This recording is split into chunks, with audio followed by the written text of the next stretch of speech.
Hoy, en un ángulo del cuadrado, nos aventuramos por un terreno donde la filosofía y el misterio se encuentran, la muerte y lo que viene después de ella. Pero, ¿realmente sabemos qué es morir? ¿Qué dicen los grandes pensadores sobre el fin de la vida? Y nos ayudan realmente a entender qué nos espera más allá del último suspiro. Prepárate para un viaje filosófico profundo e intrigante, donde exploraremos no solo la muerte, sino la propia esencia de la vida. Una historia de misterio, reflexión y cuestionamientos que puede cambiar tu manera de ver el mundo. ¿Estás listo para enfrentar lo desconocido? En una mañana que parecía eterna, cuando el silencio aún no había sido quebrado por la urgencia del mundo, surgió una pregunta que resonó en las cavernas del pensamiento humano. ¿Qué es la muerte? Desde el primer soplo de conciencia, el ser humano lleva consigo este enigma como una sombra que lo observa incluso en los días más luminosos. La muerte, ese abismo sin fondo, esa frontera invisible que separa lo conocido de lo inefable, se convirtió en el espejo más fiel de la vida. Y fue la filosofía, inquieta e insatisfecha, quien primero osó fijar la mirada en ese precipicio. Sócrates, ante la cicuta, no tembló. Dijo que la muerte podría ser el sueño sin sueños o la liberación del alma. Para él no había razón para temer. Pero ¿qué sería liberado? ¿Y liberado a dónde? Platón, su discípulo, imaginó el alma ascendiendo, dejando el cuerpo como una ropa vieja en el suelo de la existencia. Un viaje, tal vez. Un retorno, quién sabe. El cuerpo, esa prisión momentánea, sería descartado como se descarta un envoltorio. Epicurio, por su parte, se rió de la muerte como si fuera un rumor. Mientras estamos aquí, ella no está. Cuando llega ya no estamos. Y así, la filosofía se lanzó al mar revuelto de la mortalidad, no para vencerlo, sino para comprenderlo, porque lo que está en juego no es solo el fin, sino todo lo que significa mientras aún respiramos. Al final, solo quien piensa en la muerte es capaz de pensar verdaderamente en la vida. En medio de los oscuros pasillos de la Edad Media, cuando la peste negra cegaba multitudes y el olor de la finitud impregnaba las ciudades, la muerte dejó de ser un misterio y pasó a ser una compañía constante. Y fue allí donde la filosofía se arrodilló junto a la teología, intentando descifrar no solo el fin de la carne, sino el destino del alma. Santo Agustín, con la mirada dirigida al cielo, decía que la muerte era solo un paso, un puente entre el valle de lágrimas y la eternidad luminosa junto a Dios. La vida, entonces, se convirtió en preparación, un ensayo moral, un campo de pruebas. Vivir bien era morir bien, y morir bien era asegurar que el más allá no fuera un abismo, sino un reencuentro con el Creador. Sin embargo, no todos aceptaban tan fácilmente ese consuelo divino. Surgieron voces disonantes, susurrando que tal vez no hubiera cielo alguno, ni infierno, solo el silencio eterno. Pero incluso aquellos que creyeron en mundos posmuerte no escaparon del terror que ella provoca. Lo desconocido no cesa de llamarnos, como una niebla que se acerca sin prisa, pero sin tregua. La filosofía medieval, entre promesas y penitencias, nos recordó que la muerte moldea la ética, orienta la fe y conduce la mirada humana a aquello que no puede controlar. Al final, ¿qué libertad hay si no se comprende el propio fin? Cuando el Renacimiento encendió sus luces sobre Europa, la muerte, antes envuelta en símbolos religiosos y penitencias, fue devuelta al escenario de la razón y el arte. Los pintores la retrataron bailando con reyes y campesinos.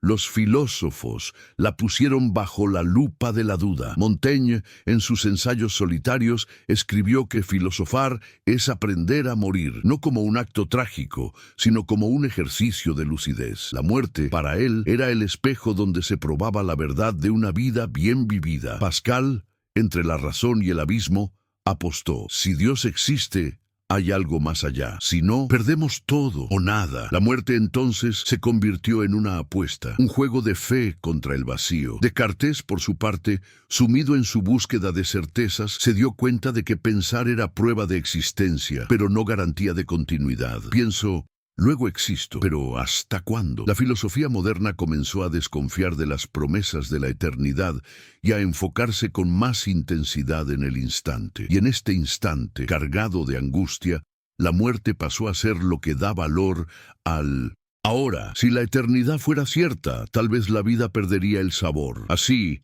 entre pinceladas renacentistas y tratados filosóficos, la muerte dejó de ser solo el fin y pasó a ser también el inicio de una nueva forma de pensar sobre el tiempo, el cuerpo y el deseo de permanecer, incluso sabiendo que todo pasa. En el siglo XIX, la filosofía confrontó la muerte de manera más cruda, más desnuda, sin velos celestiales ni promesas de redención. Nietzsche, con su pluma incendiaria, declaró que Dios ha muerto, y con esta sentencia no solo anunció la quiebra de las religiones tradicionales, sino que también lanzó a la humanidad a un abismo ontológico. Si Dios muere, ¿qué pasa con el alma y con el sentido de la existencia? Para Nietzsche, la muerte, como todo en la vida, debía ser afirmada, aceptada, engullida sin anestesia. El eterno retorno, su visión trágica y grandiosa, proponía que cada momento de la vida debería vivirse como si fuera a repetirse para siempre. En este escenario, la vida después de la muerte pierde importancia. Lo que importa es el ahora. Es el peso o la ligereza con la que se vive cada elección. La muerte no es redención, ni castigo, ni fuga. Es solo la última nota de una sinfonía. Kierkegaard, por otro lado, se sumergió en la desesperación y vio la muerte como un eco de la angustia existencial. No saber lo que somos, ni lo que seremos, pero sentir que estamos siempre a punto de dejar de ser. La filosofía del siglo XIX nos dejó entre dos mundos. Uno, donde el sentido se construye en el vacío, y otro, donde la desesperación es la única prueba de que aún hay vida palpitando. Y en ese enfrentamiento, la muerte volvió a ser el centro, no como destino, sino como desafío. ¿Qué se hace con la propia finitud cuando ya no hay cielo ni infierno? Solo la libertad radical. Con la llegada del siglo XX, la muerte dejó de ser solo un dilema filosófico y pasó a ser una experiencia colectiva marcada por guerras, genocidios y la mecanización del exterminio. La filosofía, herida, tuvo que reinventar su lenguaje ante la barbarie. Heidegger, con su ontología del ser para la muerte, trajo una nueva mirada. No somos solo seres que mueren, somos seres que saben que van a morir, y ese saber nos define. La muerte para él no es un evento futuro, sino una estructura que moldea cada gesto, cada elección, cada proyecto. Vivir auténticamente es vivir a la altura de esa conciencia. Pero, ¿qué es vivir a la altura de la muerte? Es rechazar la fuga, es rechazar la comodidad de las masas, es asumir la responsabilidad de ser el propio ser. Sartre, en Un mundo sin Dios, afirmó que la muerte es el límite absoluto de la libertad y al mismo tiempo lo que da sentido a las elecciones hechas en vida. La muerte sella, cristaliza, cierra el círculo. Y Camus, mirando el absurdo de frente, sugirió que tal vez no haya ningún sentido, pero aún así vale la pena vivir. Revolverse contra la muerte no es negarla, sino no dejar que ella dicte las reglas antes de tiempo. La muerte, entonces, ya no es un misterio por resolver, sino una tensión por soportar. No es promesa ni castigo, es el telón de fondo de todo drama humano.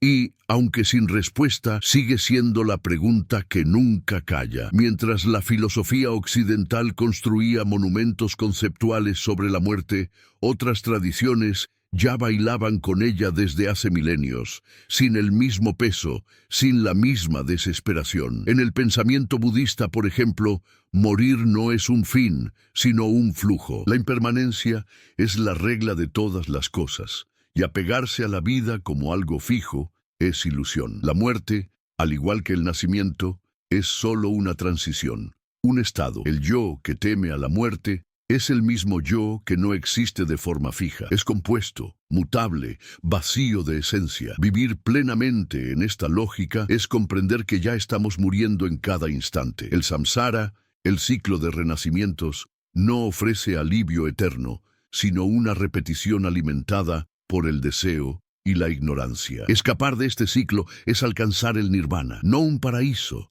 sino la extinción del fuego que consume. La muerte, por lo tanto, no es tragedia, es oportunidad. En el taoísmo, morir es regresar al Tao, al flujo invisible de la realidad. La hoja que cae del árbol no muere, regresa a la tierra. El pensamiento oriental, con su ligereza ontológica, ofrece un antídoto a la desesperación, el desapego. Y esa sabiduría antigua resuena hasta hoy, recordando que tal vez la muerte no necesite ser temida, que tal vez el terror esté menos en la muerte misma y más en nuestra resistencia a ella, que tal vez al soltar se viva mejor, porque es en el desapego donde comienza la verdadera libertad. Pero ¿qué si la muerte no es solo un fin biológico o una transición espiritual? ¿Y si también es un fenómeno político moldeado por las estructuras de poder? Michel Foucault, con su cuchillo afilado, expuso cómo el Estado moderno no solo regula la vida, sino que también administra la muerte. ¿Quién puede morir? ¿Quién debe vivir? La biopolítica transforma los cuerpos en estadísticas,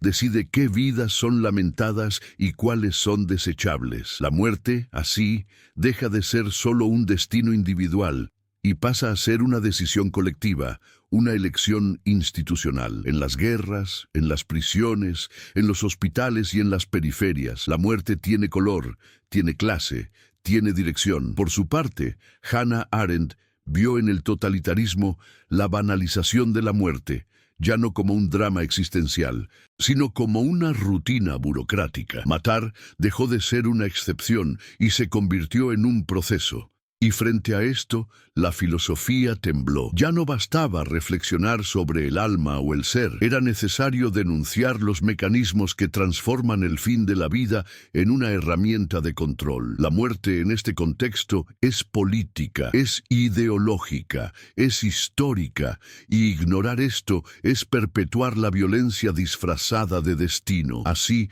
la reflexión sobre el más allá se vuelve inseparable de la crítica al presente, porque en un mundo donde la muerte está desigualmente distribuida, filosofar sobre ella es también resistir. La ciencia, por su parte, entró en el debate con promesas de eternidad, o al menos de postergación. En el siglo XXI, los transhumanistas vislumbran un mundo donde la muerte no es inevitable, sino un problema técnico por resolver. El cuerpo, sustituible. La mente, transferible. El alma, un dato tal vez. Silicio en lugar de carne. Y así nace un nuevo tipo de fe. La fe en la tecnología. Hay quienes sueñan con cargar la conciencia en servidores inmortales, vivir en simulaciones perfectas, desafiar la entropía con algoritmos. La muerte, entonces, se convertiría en una falla del sistema y no en una certeza ontológica. Pero la filosofía observa con cautela. ¿Ser inmortal sería realmente vivir? ¿O sería aprisionarse en un tiempo sin fin, donde el aburrimiento se convertiría en tirano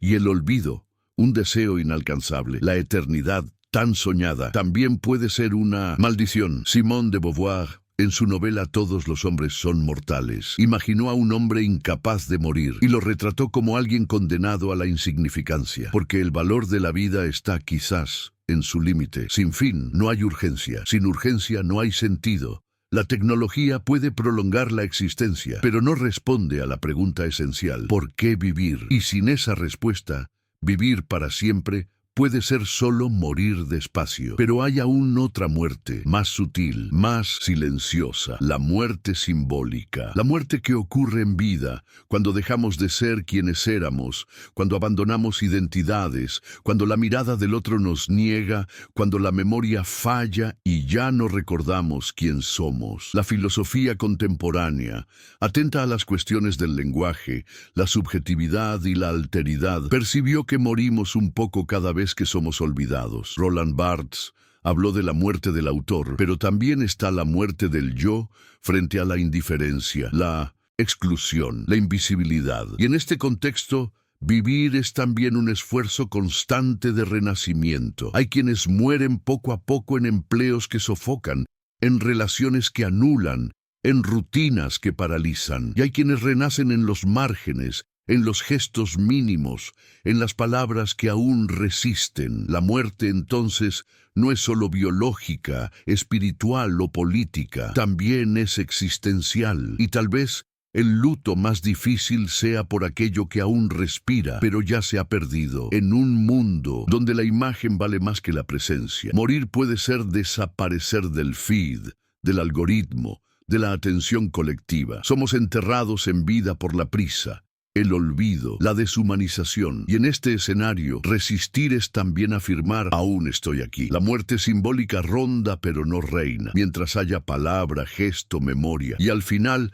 tal vez la muerte permanezca como el gran espejo, no de la finitud, sino de la vida. Porque pensar en la muerte es, en última instancia, pensar en cómo se vive, qué hacemos con nuestros días, qué dejamos atrás, qué construimos en el otro, que continuará existiendo después de que nos vayamos. La filosofía, aunque sin respuestas definitivas, nos empuja hacia estas incómodas preguntas, no para consolar, sino para despertar. La muerte no necesita ser temida, sino comprendida como parte inseparable de la existencia. Y tal vez, al mirarla con coraje, podamos comprender el valor de cada instante. Tal vez la vida solo gane intensidad porque tiene un fin. Tal vez amar solo sea urgente porque algún día será demasiado tarde. Tal vez crear, soñar, osar solo tenga sentido porque hay un tiempo marcado y es dentro de ese intervalo que todo ocurre. ¿Y si hay algo después? Ninguna certeza. Pero hay una certeza anterior. Estamos aquí ahora y eso por sí mismo ya es un milagro suficiente. El pensamiento filosófico no mata el miedo a la muerte, pero puede transformarlo en motor, en impulso, en elección, porque en el fondo, filosofar es eso, aprender a morir. Y al aprender a morir, aprender finalmente a vivir. Ahora que hemos explorado juntos estas profundas cuestiones sobre la vida, la muerte y lo que viene después, queremos saber tu opinión. ¿Qué piensas sobre la muerte? ¿Crees que hay algo más allá? Deja tu reflexión en los comentarios abajo. Y si te gustó el video, no olvides darle like, compartir con tus amigos y suscribirte al canal Un Ángulo del Cuadrado. Activa las notificaciones para no perder ninguna de nuestras próximas jornadas filosóficas. Hasta el próximo encuentro, donde continuaremos desafiando la realidad y buscando la verdad juntos.